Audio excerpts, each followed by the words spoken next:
How's it going, Harriet? I love those hair rollers. It reminds me of seeing my mom in 1975. Yep. Sorry. No, I was thinking about like dolphins infiltrating villages. Just classic dolphin behavior. That would also be fun. Yeah. Yeah. Okay, so let's call some random people here and let's see what they have to say about their situation.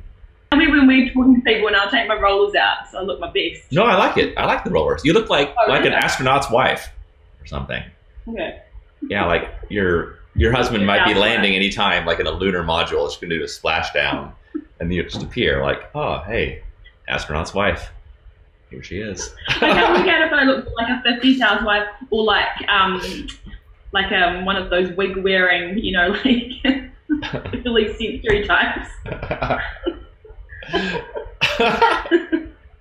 Actually, you know what your hair looks like? Have you ever seen, Hyacinth Bouquet from? Oh my God, Mrs. Bucket. Mrs. Bucket. Yeah. You have got the Mrs. Bucket hair thing going on. Yeah. Thanks. I'll take that as a compliment. It's probably pretty good. Oh, hey. Actually, Hey, we have a guest here. This is exciting. I'm nervous now. Very nervous. Don't be nervous. You're born ready, Harriet. Here he is. David Maxwell is in the house. Hello, David Maxwell. We can't hear you, Dave. What? I can't hear any audio from you. What's going on? What's happening, Dave? We can't hear you. Over. Dave, we can't hear you. Roger, dildo in and out. Do you know, I had this problem the other day with Zoom. Yeah? I couldn't hear anything, and it's because I hadn't updated my system software. Your system software, huh? What are you running, Windows 95 up there, Harriet? I was, yeah. Until 2 days Yeah. ago. All right. Hey, Dave, we can hear you. Over. How are you? Yeah. Over. I'm good. I'm great. Good. How are you guys? Good, thanks. Great. Nice to meet you. Hey, Harriet. I have met you before, I think, at Curtis's leaving party. Yes, I remember now. I was thinking you were very familiar. Where are you at the moment? In Russell, in the Bay of Islands. Oh, nice. Yeah. Part of New Zealand. Yeah, it's good times. Yeah. It's not like very cool. Yeah, so this is our new show idea, where we're just randomly calling people and checking in on their lockdown situation. So, David Maxwell, like, give us what's happening in Russell. Like, where is Russell? Like, most of the world has no idea where the fuck Russell is, or the Bay of Islands. We do, but give people the big picture. Russell, Bay of Islands. We've been over that. 3 hours north of Auckland. Am I talking like to someone that has no idea where New Zealand is? Yeah. 3 hours north of Auckland. It's the capital of New Zealand. Oh, it is too, actually. Yeah. It's in the Bay of Islands on the east coast, on the Pacific side. Yeah, it's a little sleepy seaside town. Yeah. With there's a lot of weka around there, which are kind of like a kiwi. One got in the house. Yeah. It's the Duke of Marlborough Hotel, which they claim is the oldest pub, but I think it's claimed by about 20 pubs throughout New Zealand, isn't it? Who are you self-isolating with? Patrick, Haley, and myself. Right. Patrick is my brother. Yeah. Haley is my partner. Haley's in the little cottage outside the villa as we speak, still working on insurance, and is under the pump because of the COVID situation. All right. So, wait, what kind of insurance what kind of insurance work does she do? Health and life insurance. Oh, so they're actually great because they actually cover pandemics, where a couple of other companies in New Zealand don't cover pandemics. which I'm stoked about, but not because I think I'm going to get COVID, because I think I'll be fine. But it's just nice to know that if I'm paying for insurance, because how often do you actually read these terms and conditions of everything that you actually, Yeah. I do. Yeah, Harriet definitely does. I outsource that trust to Hayley, and she says this is good, and I go okay. let's do this. All right, you have so health insurance, Trey? I suspect that you don't. I think you're a rebel. no, I don't have any insurance. Yeah. My insurance is you, David. That's my insurance. In case of emergency, I just break the glass and I call David Maxwell. Yep. Isolating away. I was just saying, Trey, before, it's not much different to my normal life, so I'm just feeling pretty fine, Got my hair rollers, got my desperate housewife that gone. Done a lot of baking, turning into a bread roll, so... Harriet, can you stand up and show David your ensemble that you have amassed onto your torso? Wow, that's amazing. Yeah, thing. What is it? It's very funky. It reminds me of Hayley's got a bunch of different of those wax paper beeswax things. Yeah. Oh, giant beeswax rat. But it's cool. Oh, but it could also be a work of art. It is supposed to be a work of art. So my friend actually did it. Very talented. Yeah. Yeah. Anyway, enough of that. It's very form-fitting. So have you got any cases in your area, or is Russell pretty?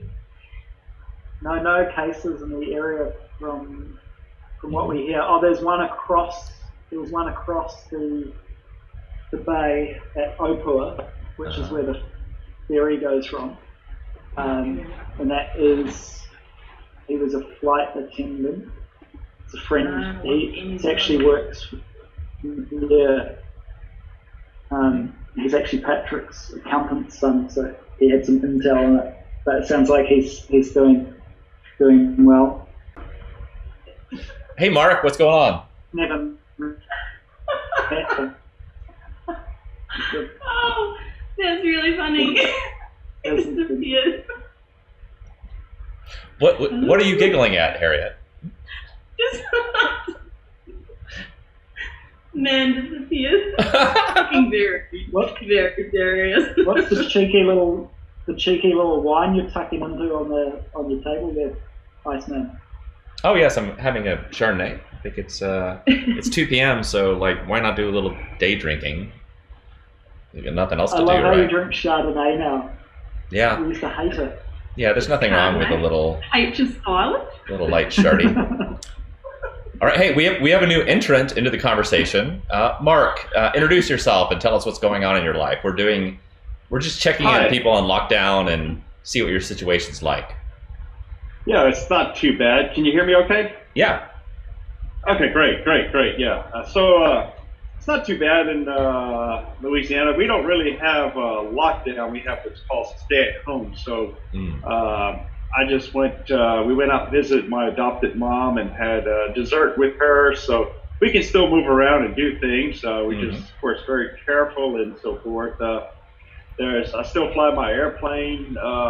There's other places like we called some friends today that live in Jackson, Mississippi, and said, why don't you meet us at this airport and y'all bring y'all chairs and lunch and we'll do social distancing type picnic. And they we can't leave home without a letter that we have to go to work or something. It's like, oh, okay, wow. Yeah, so we're not like that. There are some of the little towns and so forth that have curfews. And I don't know, it's just sort of a strange time. It's weird for sure. For example, my business on a mattress company I've had for 35 years, and mattresses, and he's the mattress king of Louisiana. Yeah. So it's closed. It closed last week before April, and it's closed all the month of April. Government shut down. And actually, I applied for what's called the PPP. Are you all familiar with that? No, what is that?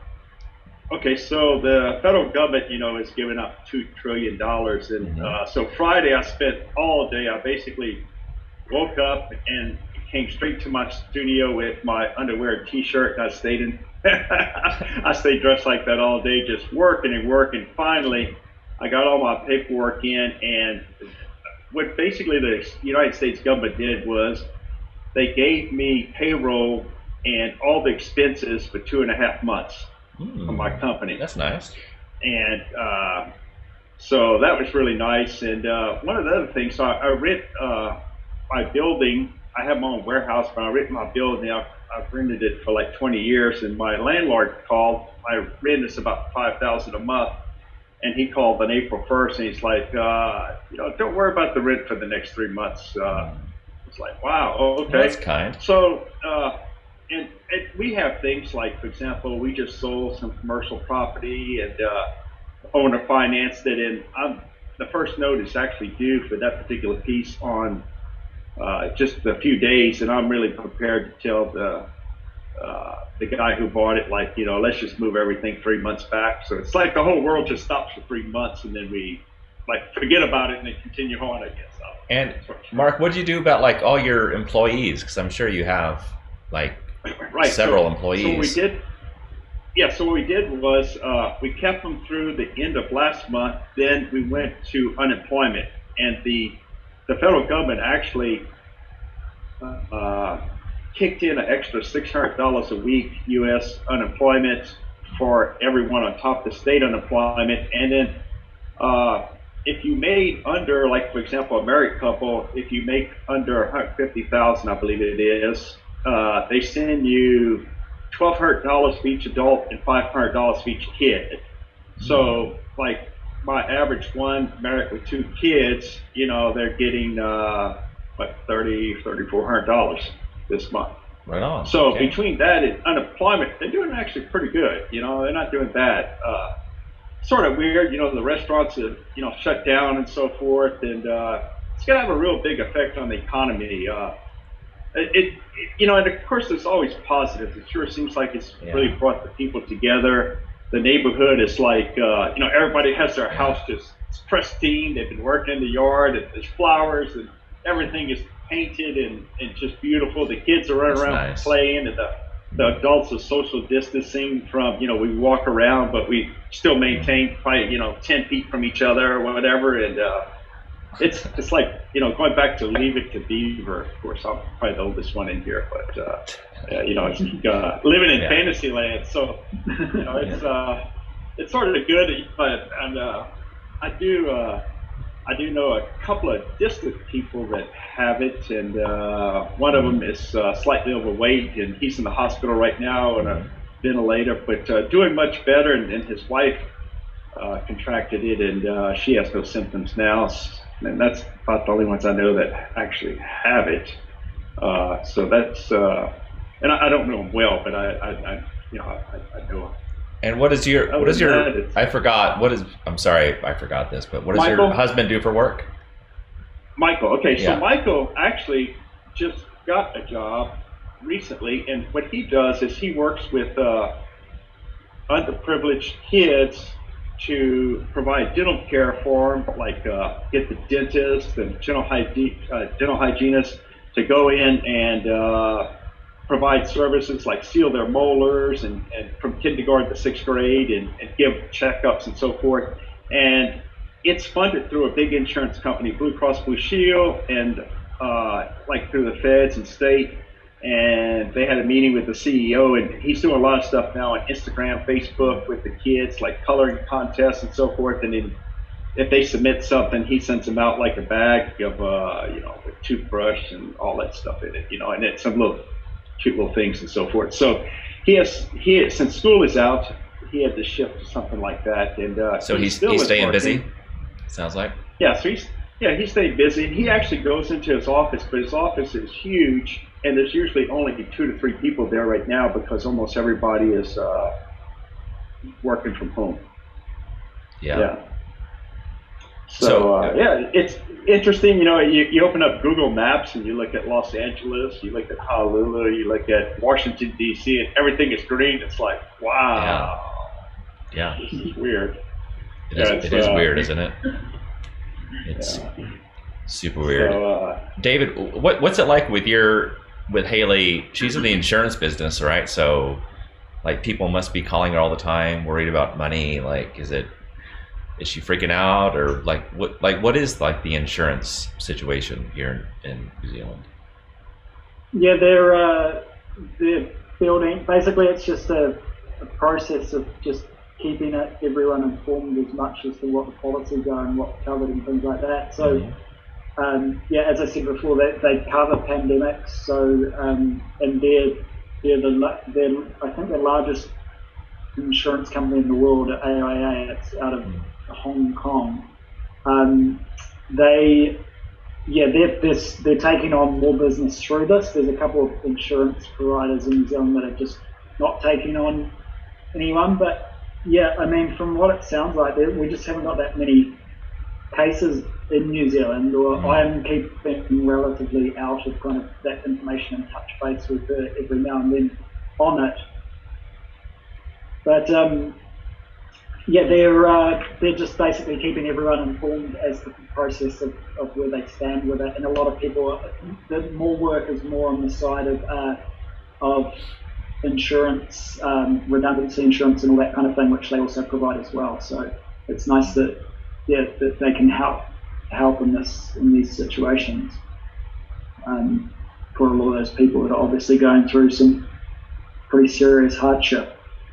The flow-on effects are going to be huge. No, I think it's going to be really rough. I feel terrible for people that don't. Like, so many people on Earth are like week to week or month to month, and they don't have insurance, and they're just like, I think it's going to be really. I don't know what people are going to do.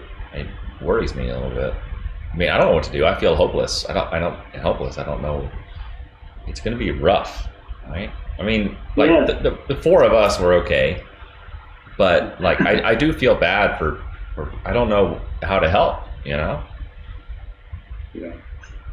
It's going to change the landscape for sure, how we know it.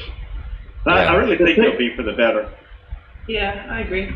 In some ways, so it's going to take a while, but the people are coming together, and sometimes I guess we need to get in check and slow down and like really realize we need to live life, and I think a lot of people are going to learn they can work from home, and we won't have as much pollution, it won't congest the highways as much, and it's like we were forced to do this before. It's like the company's like, oh, we can't do this, but yes, we can. We don't need to sit in the car for an hour in the morning, an hour in the afternoon, 2 hours of our day just in a car. Now we can, exercise for an hour, relax for an hour.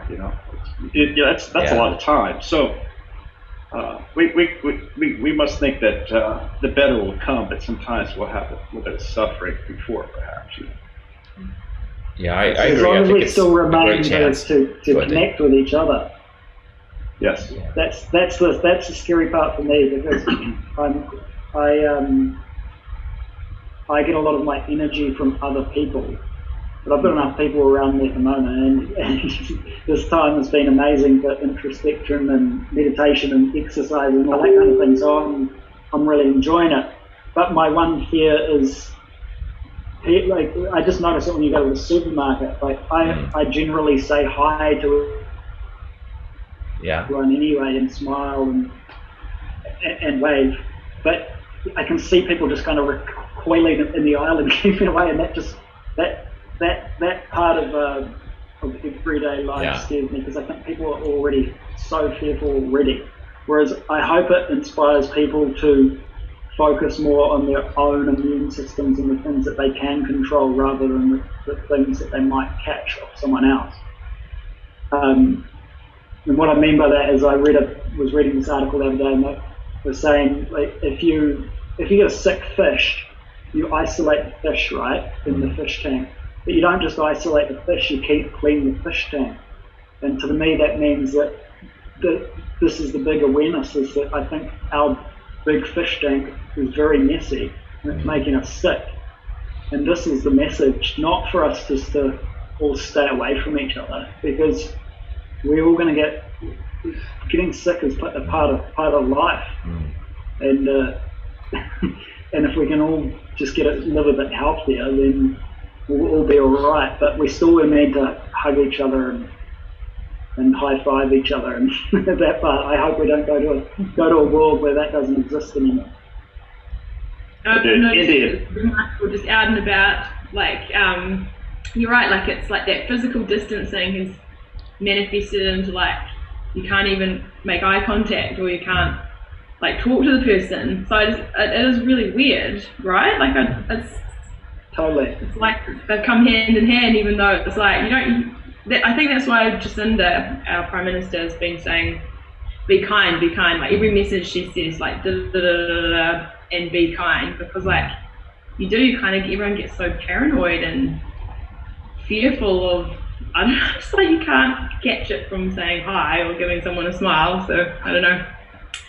It's weird though, I've noticed that as well. When I've been out and about on bike rides or whatever, and I'll go hi as we walk, like bike past someone, even if they're like 10 meters away, and they're like,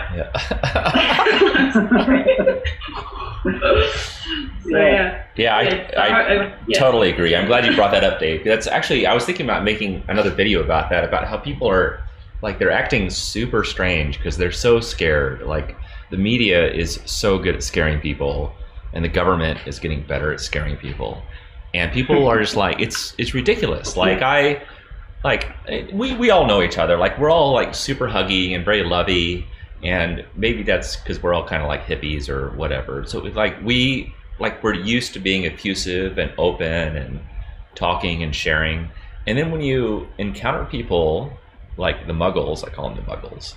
Like when you encounter them, they get super weird about it. Like I noticed that, like I was even walking in Arrowtown, I was just going around Sawpit Gully, and even some people that I know, they were like super like standoffish or whatever, which I thought was weird. Like just like people like have stopped being like normal humans, I think, because maybe the government's not doing a very good job in like letting people know that you're going to be okay. Like the four of us, we're young enough. We're going to be fine. Like we're not going to die, right? We might get it, but we can all hang out with each other.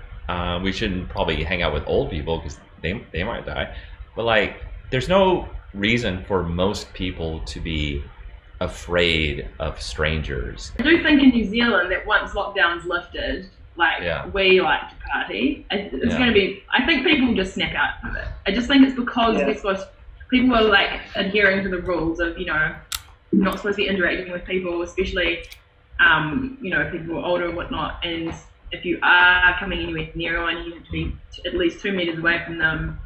And I think that just, for some reason, translates mentally to like, you can't interact on a social level either.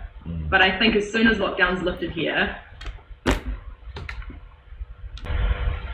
it's nice to kind of see where people are living and kind of their, hey, that's a very nice photo. That's me. Yeah. I'll show you. This is my view right now. Oh. Wow. Yeah, my view is dark outside. That's a nice view. Yeah, it's 10 o'clock here.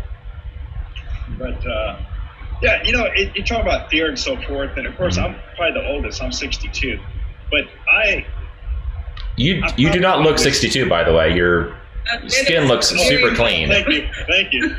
Well done, Mark. Today we love your work. We YouTube how to cut your own hair, so I got to get my hair cut. So we got to figure that out, and beard trim since I don't go to my barber. But but we talk about living in fear and so forth or whatever. Yeah. I know it's being scared. So I think when I was younger, I was possibly scared. I know I was scared to die when I was younger, and as you get older, I'm not scared, and I don't live in fear. I think living in fear just sort of squashes you and just it doesn't allow. I'm cautious. I learn a lot, and I figure out how to protect myself, and I'm smart about it, but I don't live in fear, and I'm very healthy. I'm I weigh the right weight for my height and so forth. I don't take any medicines. I do have a shot of whiskey every once in a while because I know that alcohol will kill everything. So that's always good to do. Yeah. So, so Vladimir Putin does it, so if it works for him, works for you. Alcoholics never get.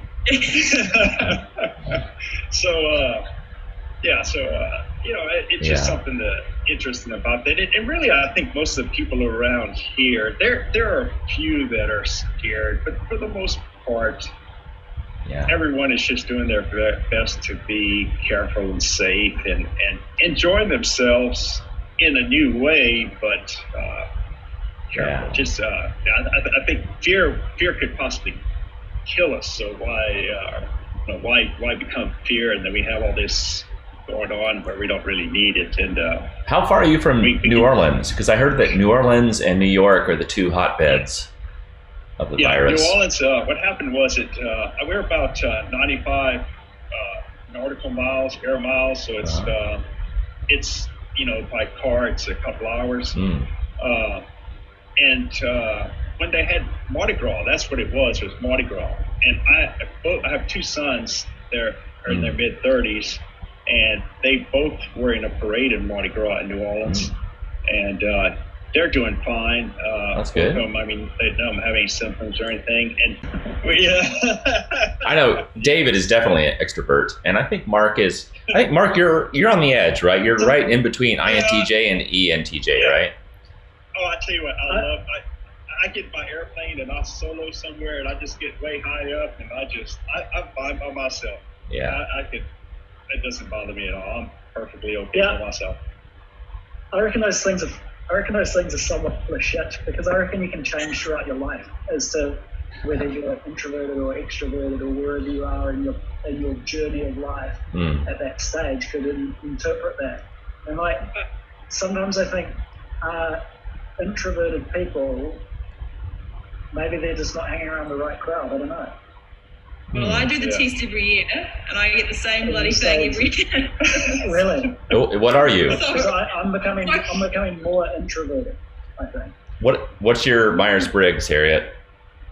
I'm INFJ, but literally the I is one side of the fence. So I'm borderline introvert, extrovert. But I'm always INFJ. And Dave, no matter what side of the bed I got up on. Dave, you think you're becoming more introverted? Yeah, well, I feel like I am more introverted. The test probably says that I do get a lot of my energy from other people, but I freaking love being by myself as well. All right, guys, I think now has come the time where we all share our Tiger King updates. Like, what episode are you on, and what do you think of the show? How good is Tiger King? What the hell is wrong with these people? It's making me crazy. That show has made me so crazy. Have you guys seen it? Mark, Dave, you watch this show? No, I haven't seen it. No. Oh, you've got to see it. I literally, literally through the process, it's like gorging a whole lot of junk food. Like at the time, makes you feel sick. Yeah, you're eating it as you're consuming it. You're like, wow, I need more, I need more, I need more. And then you get to a point and you're like, ugh, I feel ill. Oh, I literally was last night, I feel really sick. And then you put it down, but you come back for more. Did you notice how all the tigers are really overweight and obese and they're obviously just because they're feeding them Walmart leftovers, lunch and sausage and I know. I just couldn't. There's just so many things in that program that I cannot get my head around. I know. Okay, look, Mark and Dave, if you want to stay my friends, which I know you do kind of want to stay, you have to watch Tiger King.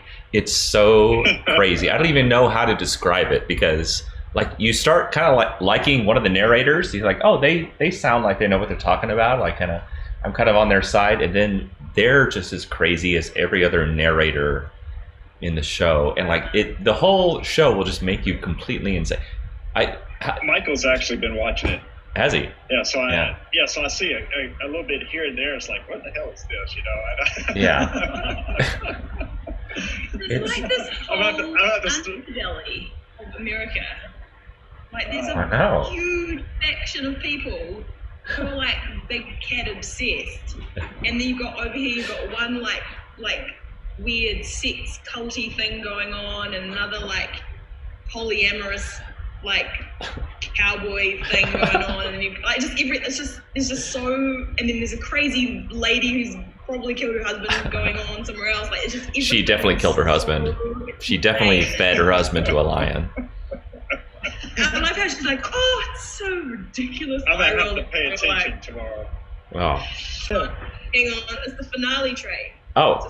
Oh, Wait, yeah. are the rollers coming out? You've been waiting. Don't deny it. You've been waiting for this moment.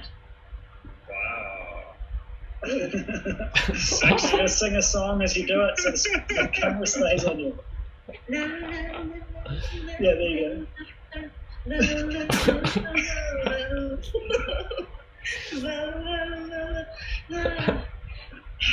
So much air in my hair. Wow. There you go. Whoa, it's like I've been to the salon. The ultimate cam, like every cam girl dream you have has just come true. Oh, totally. You definitely get best dressed. What? You're gonna get a girl on the Zoom. You just gotta be prepared that she's gonna do her hair. There you go. Oh gosh, yeah.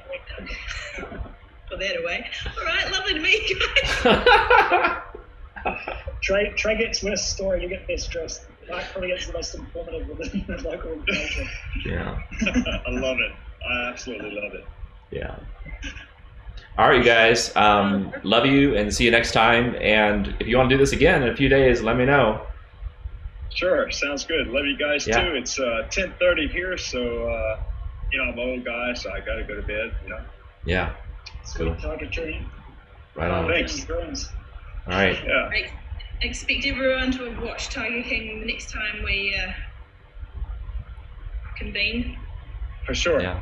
No? Yes? No? Yeah. Homework. Yeah. All right. Bye, guys. Oh. See ya. And on that note, Great ending, Harriet. I expected much more from my co-host than that. That was a super lame ending. Sorry, I wasn't But you're all right. I panicked. It's all right. Yeah. The All right. finale was Bye, fabulous. Mark. Bye, David. See ya. Bye. Good night. Ciao.